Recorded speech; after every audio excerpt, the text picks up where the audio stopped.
Labadiena visiems, kurie žiūrės šitą mano monologą. Šiandien aš noriu pasišnekėti apie tai, ką jūs matot pastarosius keletą mėnesių. O pastarosius keletą mėnesių televizija rodo protesto akcijas visame vakarų pasaulyje. Ar tai būtų Jungtinės valstijos, kur vadinasi okupuokim Wall Streetą, ar tai būtų Londonas vasarą, ar tai būtų Paryžius, ar Graikija. Patys matot, kas darosi. Ir pabandykime išsiaiškinti, kokios priežastys yra šitų reiškinių ir kokios galimos pasekmės šitų visų procesų, kurie dabar vyksta pasaulyje, vakarų pasaulyje. Apsiribojame šiuo metu kalbėdami tik apie vakarų pasaulį, tai yra Europa ir Jungtinės valstijos. Pasižiūrėkime į vakarų pasaulį pastarųjų 50-60 metų kontekste. Ir čia noriu atkreipti dėmesį į porą faktų. Vienas iš jų. Maždaug apie 60 metus prasidėjo automatizacijos era. Jinai padarė daugelį žmonių nereikalingų gamyboj. Po to atėjo kompiuterių epocha. Jinai dar daugiau žmonių paliko be jų įprasto, paprasto, kasdienio darbo. Netgi muzikantai tokie ir tie, kur anksčiau kiekvienam restorane būdavo būgnininkas, bosistas ir dainininkas gitari, bent 3. Dabar visą tai atlieka vienas aparatėlis. Visą tai padarė, kad daug žmonių liko be savo įprasto, paprasto darbo, bet juos kažkur tai padėti reikėjo. Ir dėl to pradėjo didėti biurokratų gretos. Atsirado labai daug tokių specialybių, kurios šiaip normaliame gyvenime gal jų ir nebūtų. Atsirado labai daug žmonių, kurie pradėjo teikti bendro pobūdžio paslaugas. Toliau šito pasekoj, siekiant visą laiką minimalizuoti kaštus, automatizuojant, kompiuterizuojant gamybą, paskui atsirado galimybė gamybą perkelti apskritai iš Europos ten, kur yra labai nedidelė alga, pirmiausia Kinija. Tada gamybininkai iš Europos ir Jungtinių valstijų iškėlė gamybą. Taip palikdami dar visą kalną žmonių be galimybės dirbti kažkokį konkretų darbą. Bet iš kitos pusės gyvenimas gerėjo. Karta po kartos vakarų civilizacijos galimybės suteikti aukštesnį gyvenimo standartą, jos didėjo. Ir žmonės įprato, net ir nelabai veikdami kažkokius konkrečius darbus, net ir bedarbiai, įprato gyventi geriau negu pasaulio vidurkis. Ir tam tikrų metų atsirado paradoksali situacija. Europai susiklostė maždaug 10% bedarbystės lygmuo ir tuo pačiu nėra kam dirbti. Tada Europa pradėjo kviestis emigrantus iš kitų šalių, kad jie dirbtų tuos paprastus darbus, kurių jau nebenorėjo dirbti gana paprastas eilinis europietis. Reikėjo kažkam nudirbti tos juodus darbus. Ir tarp kitko įdomus dalykas, ką tik Vokietijoje prieš keletą dienų buvo pažymėtas 50 metų nuo pirmo turkų traukinio atvažiavimo į Vokietiją. 61 metais buvo oficialiai pakviesti turkai, kad dirbtų Vokietijoje. Jie dabar mini 50-metį šito reiškinio. Bet eikim toliau. Emigrantai tai atvažiavo, bet ne visi jie norėjo dirbti. Jie matydami tą gerą vartojimą Europoje, jie norėjo irgi vartoti. Ir jie atvažiavę visiškai neimdavo ieškoti darbo, o ieškojo kaip gyventi apskritai nieko neveikiant. Ir įsiliejo į šitų žmonių nereikalingų, bet vartojančių gretas. Ir dabar gali kilti klausimas, o iš kur buvo pinigai visi šitam reikalui? Nes žmonių realiai nieko neveikiančių daugėja, o gyvenimo standartas vis tik auga Europoje. Ir va čia eikim prie kito dalyko. Reikia žinoti keletą faktų.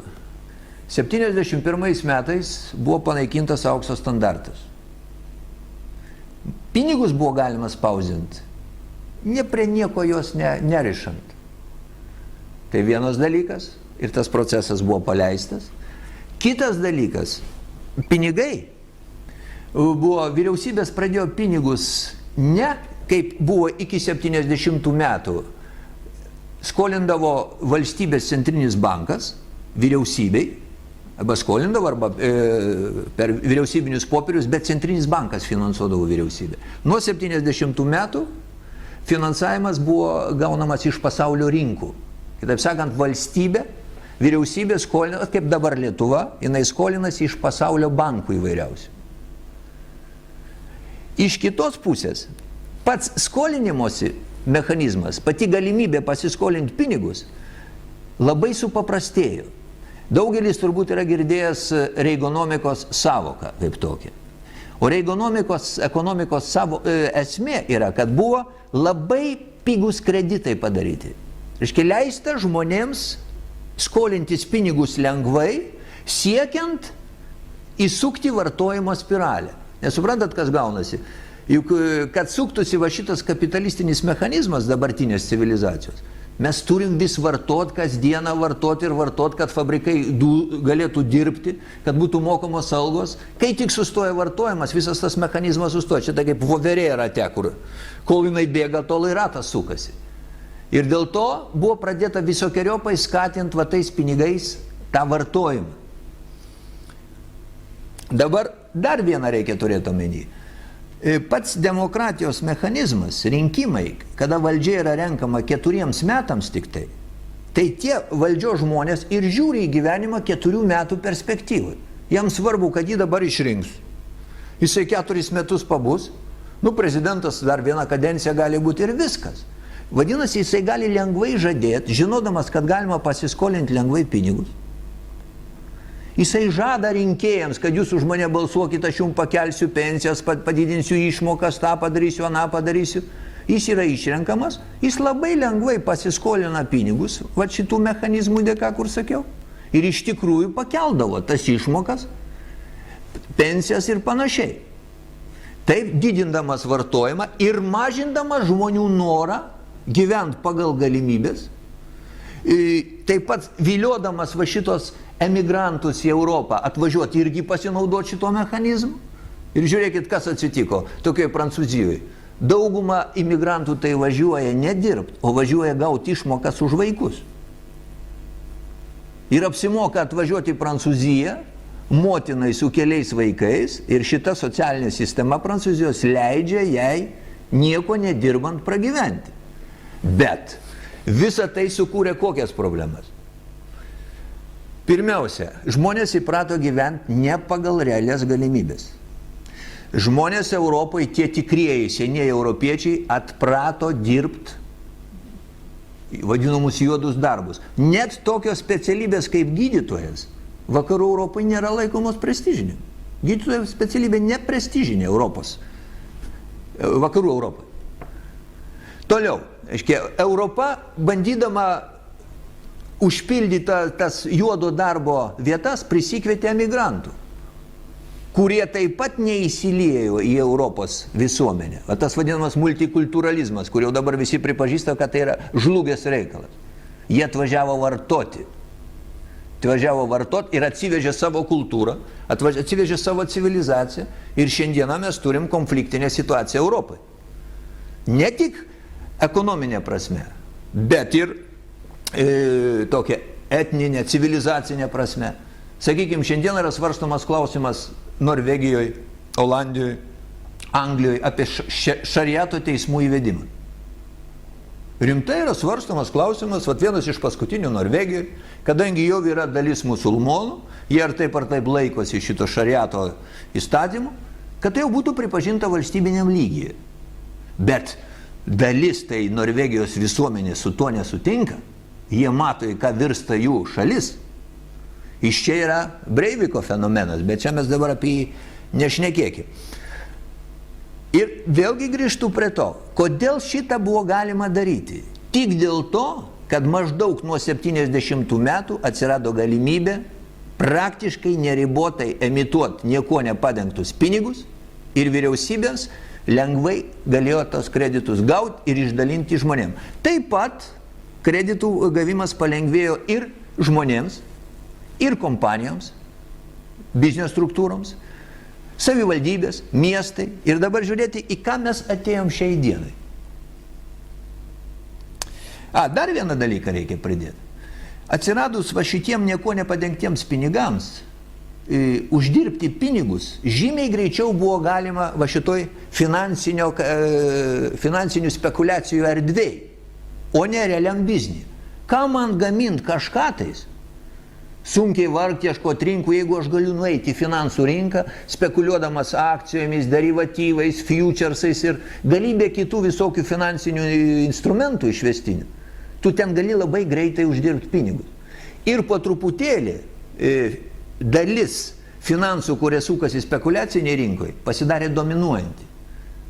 Kapitalai, kurie sukasi gamybai, šiuo metu yra maža dalis tik tai. Didžioji dalis tai yra spekuliacinis kapitalas. Jis praktiškai negamina jokio produkto. Ir dar pridėkim tą, kad išvežė gamybą į Kiniją, jie atpigino produkciją gamintojai. Ir jie gali tiekti pigias prekes dabar į Europą. Nes jeigu jie gaminsi Europoje, tai jinai kainuos brangiai. Tai leido irgi palaikyti tą vartojimo lygį žmonių. Prekės gana pigios Kinijoje pagamintos, mes skolinamės pinigų neribotai, visos struktūros, pradedant nuo valstybės, baigiant žmogų. Ir aš dabar jums sakau skaičius, į ką mes atėjom šiai dienai. Štai pavyzdžiui, Jungtinių valstijų skola, skaičiuojant vienam gyventojui, yra 47 tūkstančiai dolerių. Lietuvoje, kad būtų su kuo palyginti, skola vienam gyventojui siekia tik 4 tūkstančius dolerių. Ir tai, jeigu atimsim pastarosius porą metų, kada Kubilius gana sparčiai skolinosi, tai prieš ateinant Kubiliui valdžių, Lietuvos žmogaus skola buvo tik apie porą tūkstančių dolerių.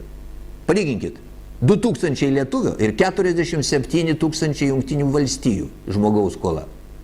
Jeigu pasižiūrėsim į Europą, lygiai tas pats santykis. Vat Graikijos, kur šiandieną problemą sprendžiam, vienam graikui tenka 10 kartų daugiau skolos negu lietuviui. Ir čia mes šnekam tik apie valstybinę skolą, tą vadinamą viešąją skolą, o dar yra, kaip sakiau, privačių žmonių skolos, įmonių skolos ir panašiai. Kitaip sakant, šiandieną pasiekė tokį mastą šitų skolų lygis, kad tas mechanizmas jau nustojo dirbti. Ir mes atėjom į pasiekmių išvakarės. Mes gyvenam šiandieną va to, praktiškai tokio kažkokio iškreipto gyvenimo pabaigą. Tie 30-40 metų vakarų civilizacijos, tai buvo iškreiptas gyvenimas, kuris sukėlė galybę nenatūralių reiškinių. Iš čia, sakykime, iš to tokio lengvo glamūrinio gyvenimo, nežiūrint į ateitį, neklausiant iš kur pinigai, atsirado galybė išvestinių tokių gyvenimo reiškinių, kurie visiškai nebūdingi natūraliam, paprastam, žmogiškam gyvenimui.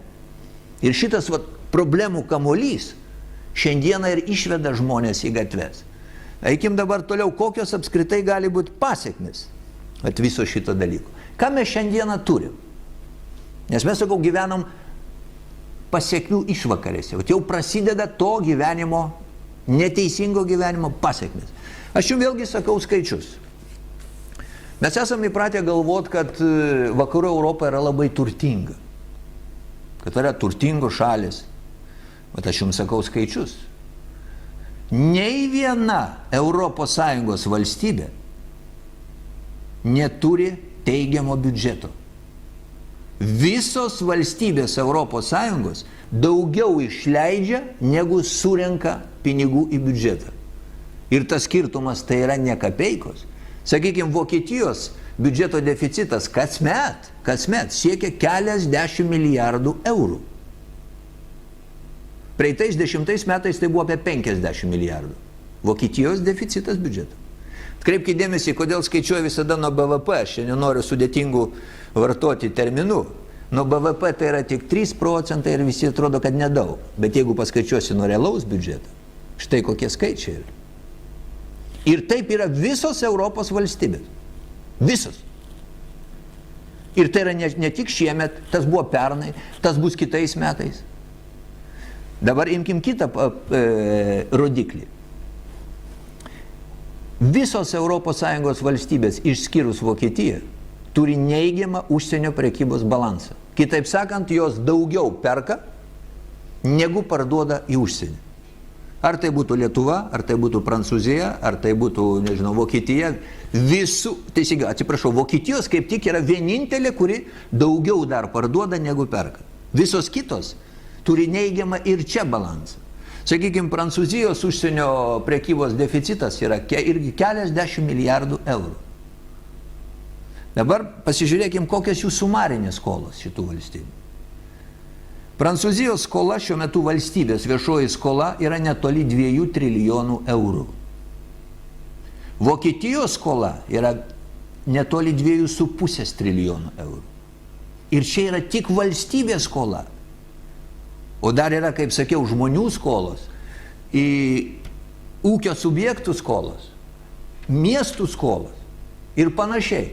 Tai dabar jūs pats savo atsakykit, tas, kuris žiūrės va šitą mano monologą. Ar galima laikyti turtingą šalimi tą šalį, kuri metai iš metų gyvena su deficitiniu biudžetu, su deficitiniu užsienio prekybos balansu, kurios skola auga metai iš metų, šiaip valstybės kaip visumos skola? Ir kada jūs šiandieną girdit iš televizijos ekranų šnekant, kad jie gelbės Graikiją, ar ne? Ir ten yra sukurtas gelbėjimo fondas 1 trilijono eurų. Žmonės galvoja dažniausiai, kad čia susimes tos valstybės ir išgelbės. Aš jums sakau, jos neturi pinigų nei milijardo laisvo. Jos visos uždirba mažiau negu vartoja. Tas trilijonas tai yra tik tais viltis, kad kiniečiai prisidės, kad rusai prisidės, kad dar kažkas prisidės. Ir jeigu jau nieks neprisidės, kad jie vėl išspausdins nieko nepadengtų eurų ir užpildys šitą vakuumą. Kito kelio nėra.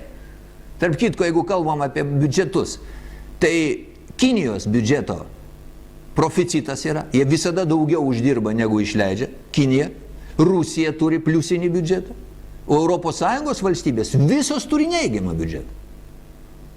Nors mes esame įpratę galvoti, kad jos yra labai turtingos ir visus gali apdalinti pinigais. Bet dėja, aš sakau, šitie keliasdešimt metų va to tokio glamūrinio gyvenimo, vartojimo ne pagal galimybę, tuščių politikų pažadų, kurie buvo labai lengvai paskui realizuojami tais tuščiais skolindais pinigais, jie atvedė vat į šitą situaciją. Ir dabar žiūrėkit, atrodo, ką reiktų daryti? Skolų gražinti, va tokių, kurios yra sukauptos. Įsivaizduokit, Vokietija skolinga 2,5 trilijono eurų. Tokios skolos gražinti yra neįmanoma. Tuo labiau, kad jos biudžeto deficitas yra minusinis. Tai aiškiai gražinti, tu nieko neuždirbi, tu priešingai, kasmet vis daugiau dar tą skolą didini.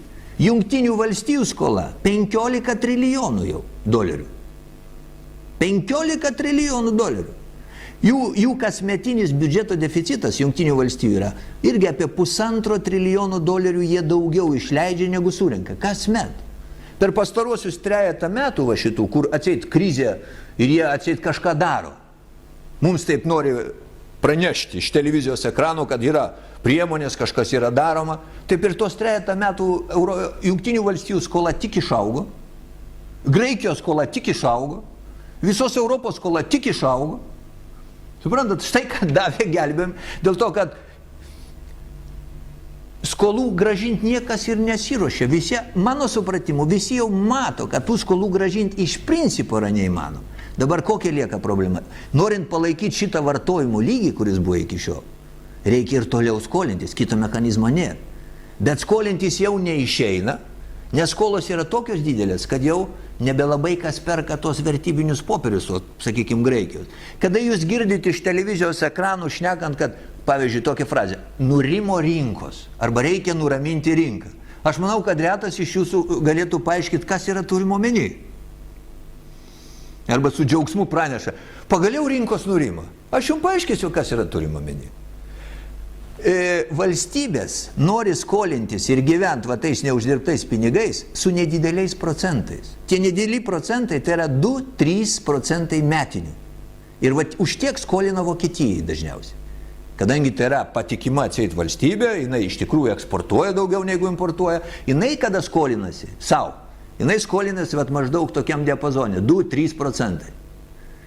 O tos valstybės, kurios jau turi didelės skolas ir mažai gamina, arba iš vis nieko negamina, jom jau skolina už didelį procentą. 5, 6, 7, 8 ir taip toliau.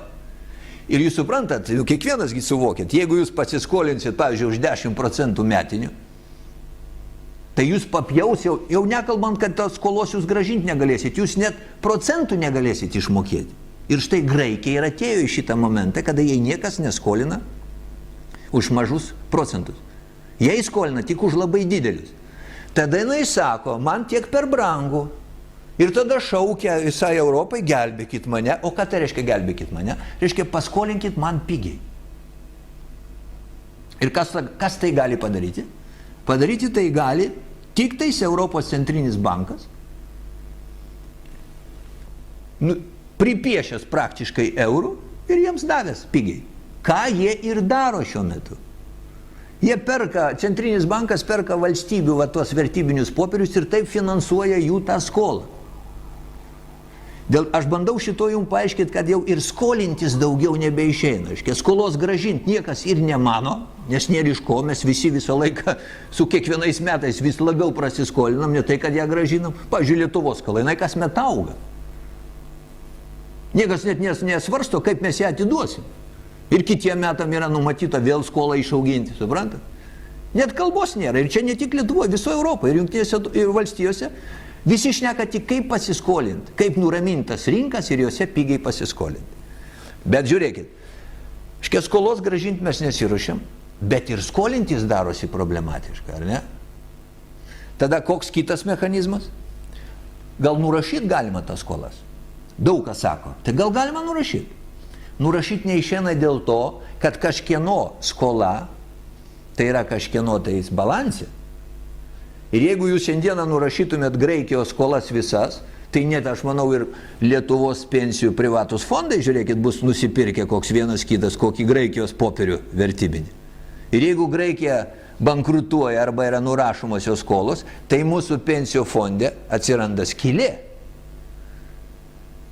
Bankai turi prisipirkę tų arba paskolinę graikams. Visa ta tai yra piramidė skolų. Plius yra visokie išvestiniai popieriai vadinami, toks credit default swap, čia ilgai reikėtų aiškinti, bet yra apdraudžiama. Jūs davėt kažkam kreditą arba pasiskolinot ir apdraudžiat šitą skolą. Ir va šitų išvestinių popierių yra išleista neįsivaizduojama galybė. Ir jeigu staiga pareikalautų tie, kurie apsidraudė, kad tos pinigus jiem atiduotų, negalėtų šito padaryti, tie draudėjai, jie neturi tiek pinigų. Ir visas šita sistema sugriūtų. Gyvenimas sustotų. Dėl to nei nurašyti, nei papildomai pasiskolinti, nei skolų gražinti, galimybės nebėra. O kokia tada lieka vienintelė galimybė? Reikia pradėti gyventi pagal tai, kiek tu uždirbi. Įsivaizduokit, jeigu jūs turit šeimos biudžetą ir jūs metai iš metų pas kaimyną po truputėlį pasiskolindavot, kažkaip ten sugebėdavot įtikit, kad kitais metais jūs netidavė dar jam tos skolos, jis jums dar truputėlį paskolintų, palūkanas jam iš lėto mokat, bet po kurio laiko kaimynas tai nebeskolins jums. Jis mato, kad jūsų skola auga, jūs nežadat grąžinti ir jis pradės sakyti, palaukit, tai jūs gal gyvenkit pagal tiek, kiek uždirba. Ir kito mechanizmo nėra. Bet kur atsiranda problema? Dabar turi išeiti politikas, valdžia, į televizijos ekraną ir pasakyti tai, ką aš jums pasakiau čia, dabar kalbėdami. Jis turi visą tą susakyti. Ir pasakyti, kad mes gyvenom ne pagal išgalės. Ne Lietuvoje, ne Lietuvoje. Prancūzijoje, Vokietijoje, Jungtinėse valstijose. Kas tą gali ryžtis daryti? Kuris politikas? Jį nuneš. Jį nuneš žmonės. Nes jie tai jau senai atprato ir dirbti sunkiai. Atprato. Yra iš tiesų karta iš kartos bedarbiai, kurie sėkmingai gyvena, suprantat? Plius yra galybė imigrantų, kurie nesiruošia dirbti, o gyvena iš pašalpų. Jie visi išeis į gatves. Va tą mes šiandieną ir matom vakarų valstybėse. Nes kada nebėra galimybės pasiskolinti, jau jie po truputėlį pradėjo taupyti. Tai yra tik mažą gabaliuką atėmė iš jų. Atėmė 14 algą, 13 algą Portugalijoje, pavyzdžiui. Portugalai išėjo į gatves, kaip? Bet jeigu jie turėtų drąsos patys savęs paklausti, o iš kur paimti tiem Portugalam? Ne tik 13 ar 14, bet net ir normalią algą, jeigu jie nieko nebegamina. Jeigu gamyba Kinijoje. Jeigu visos prekės parduotuvėse kiniškos. Ir tas pats, ar tai būtų Graikija, ar tai būtų Prancūzija, visur tas pats. Ir dėl to iš vienos pusės žmonės eina į gatves, siekdami išlaikyti savo pragyvenimo lygį, bet tie, kurie žiūrė šitą monologą, aš siūlau suprast, kad objektyviai galimybių, aš bandau paaiškinti, nėra galimybių. Tai buvo gyvenimas ne pagal savo kišenę. Ir kito varianto, kaip pradėti taupyti, gyventi tiek, kiek tu gali, nėra. Ir dabar žiūrėkim, kokios iš to pasiekmes gali kilti. Beveik tikra, kad didelė dalis tų, kurie žiūrės, nesutiks su manim. Sakys, kad aš blogas žmogus, noriu atimti pinigus iš jų, iš vienų ir kitų. Lygiai taip pat sakys didelė dalis tų, kur dabar gatvėse miega protestuotojų. Jiegi nekelia savo klausimų, iš kur tie pinigai, kad jam būtų galima išlaikyti tą jo pragyvenimo lygį. Nekelia jie to klausimų. Jie sako, padaryk man taip pat gerai, kai buvo vakar ir viskas. Ir aš daugiau nieko nenoriu žinoti. Bet galimybių nebėra. Šita sistema, tų spausdintų tuščių pinigų pasiekė savo galimybių ribą. Ir dėl to pasiekmes dabar žiūrėkit, kokios gali būti.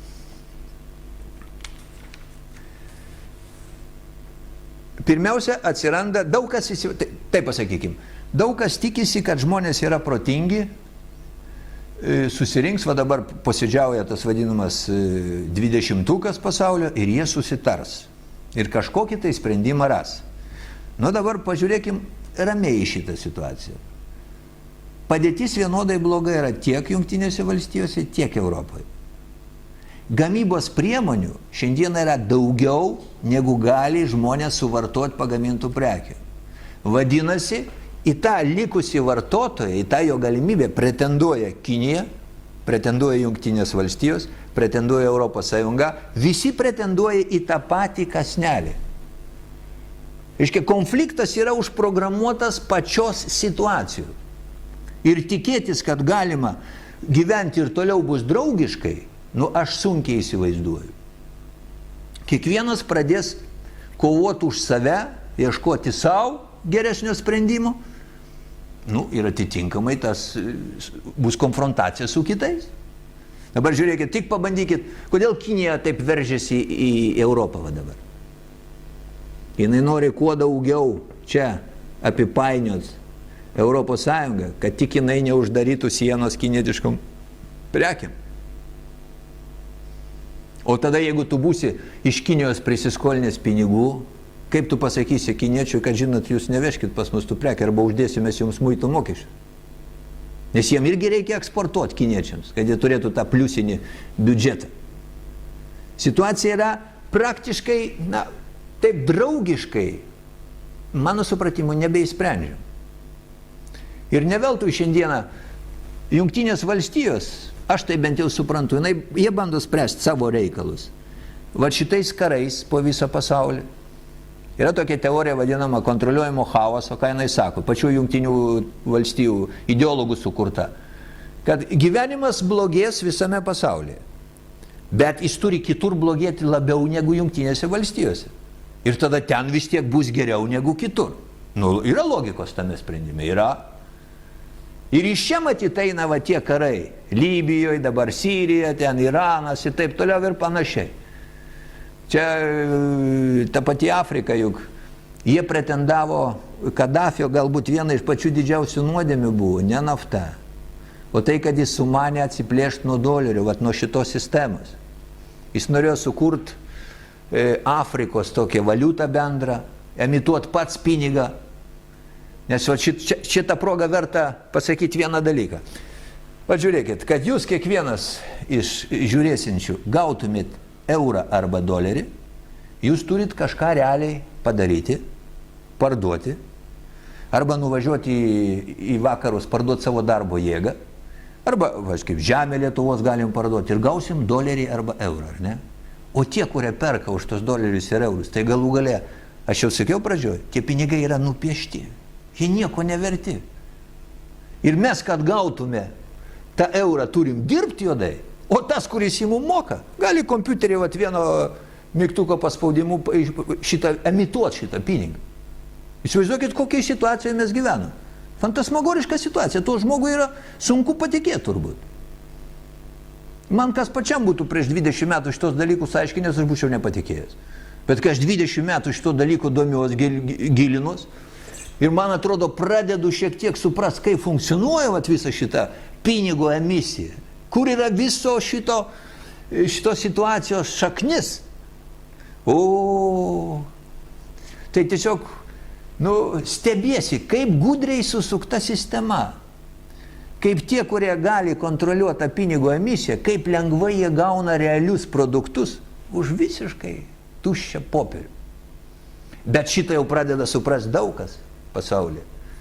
Ir dėl to situacija greitėja, nes visiems reikės kažką jau daryti. Ir dėl to iš vienos pusės žmonės eis į gatves, nes gyvenimas blogės, neišvengiamai.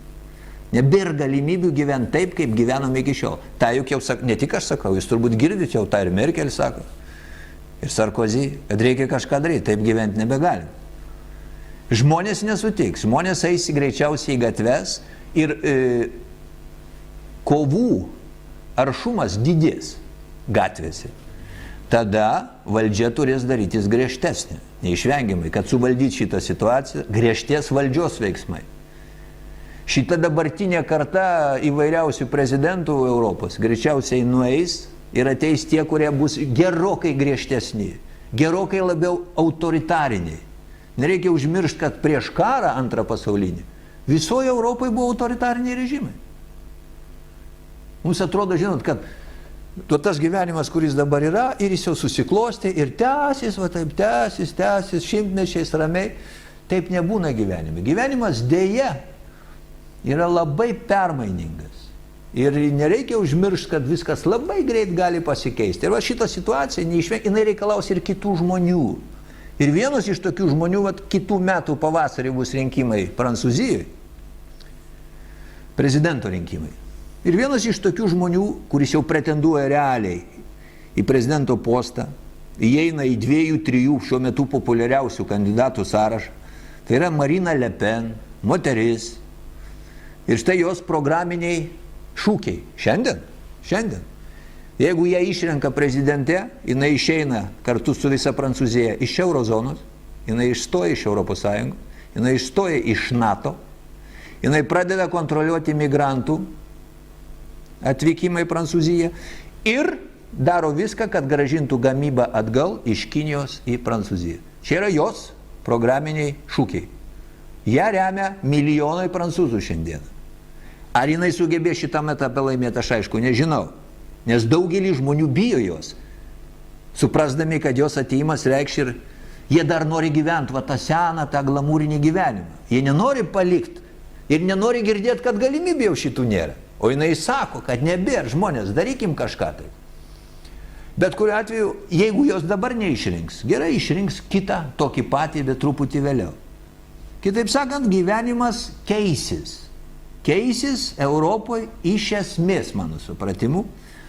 Ir tos pasiekmes tai ir bus tokios, apie kurias aš šneku. Iki galo niekas nežino, kaip tas bus ten detalėse. Bet visiškai aišku, kad jis nebebus toks glamūrinis, kaip buvo. Valdžia bus gerokai griežtesnė. Galimi dideli konfliktai ir netgi tarp tokių labai atsiai draugiškų regionų, kaip Jungtinės valstijos Europos Sąjunga.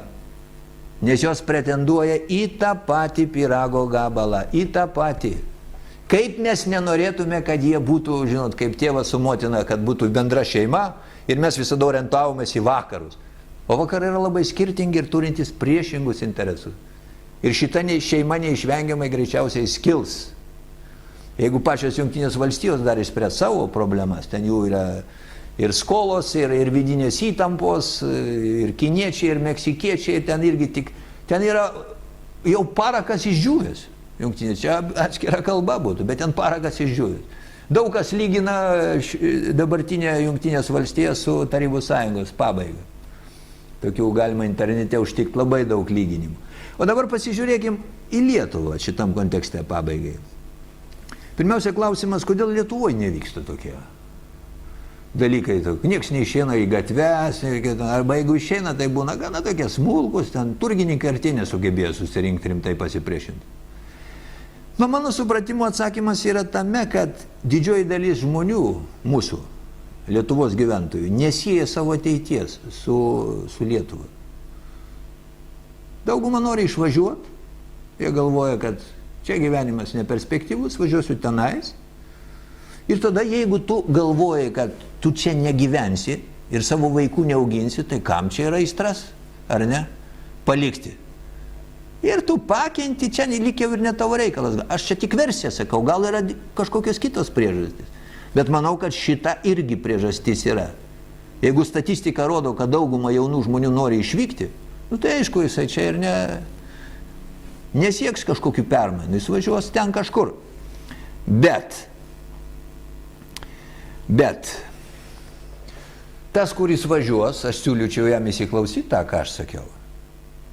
Europos Sąjunga tai nėra tas turtingas dėdė, kaip mes esame įpratę galvoti. Jis yra prasiskolinusi iki ausų ir daugiau taip gyvent, kaip gyveno iki šiol. Ir duot tam jau lietuviui, emigrantui, pašalpas ten ir visa kita. Jeigu dar ir gali, tai tas laikas eina į pabaigą. Taip sakant, nesiūlyčiau projektuoti savo gyvenimo tenais ilgam laikotarpiu. Dabar dar į vieną dalyką norėčiau atkreipdėmėsi. Lietuvos kontekste. Lietuviai, kaip sakiau, yra prasiskolinę gerokai mažiau. Skola 10 kartų skiriasi nuo ten prancūzų skolos arba vokiečio skolos. 10 kartų skiriasi lietuviai. Tai kitaip sakant, jeigu tie procesai galutinai įgaus neigiamą pagreitį Europai ir europiečiai bus priversti gyventi pagal pajamas, tai mūsų gyvenimo lygiai pradės lygintis. Prantat, kaip yra? Mes dabar dirbam, mūsų skola yra palyginus nedidelė, mums pasiskolinti ir neduoda pigiai, mums reikia didelius procentus mokėti ir galų galiai išvirto gal ir į naudą, mes mažai šią dieną turim skolos. Ir mūsų gyvenimo lygis, jeigu ir kris, tai jau nebelabai daug. O jų gyvenimo lygis turi potencialą gerokai didesnį kritimui. Ir dėl to, paradoksaliai, bet šitą krizinę situaciją Lietuvai gali išeiti naudą. O įsivaizduokit, duodu pavyzdį, kad būčiau geriau suprastas. Mūsų žemdirbiams išmokos, palyginus su vakariečių išmokomis, skiriasi maždaug 3-4 ir daugiau kartų vienam hektarui. Tai dabar žiūrėkit, jeigu apskritai tų išmokų nebus, apskritai, tai lietuvio žemdirbio produkcija pasidarys labiau konkurencinga. Jeigu ir tie negaus, ir mes negausim. Nes pas juos šiandieną yra žymiai daugiau tų skolintų pinigų jų gyvenime. Ir dėl to, sakau, paradoksaliai, bet į naudą gali išeiti šitą situaciją. Ir aš asmeniškai nebijau šitos krizės. Lietuvoj. Nes jinai žymiai labiau palies tas valstybės ir tas visuomenės, kurios gyveno daugelį dešimtmečių ne pagal savo galimybės. Ir pabaigai tokį sakinį pasakyčiau jau mūsų emigrantams, kad tie, kas dar tikisi rasti emigracijoje šventę, aš jiems siūlyčiau atkreipdėmėsi tokį dalyką, kad šventė tenais jau baigėsi, cirkas išvažiavo ir laikas namo į tėvynę. Dėkui.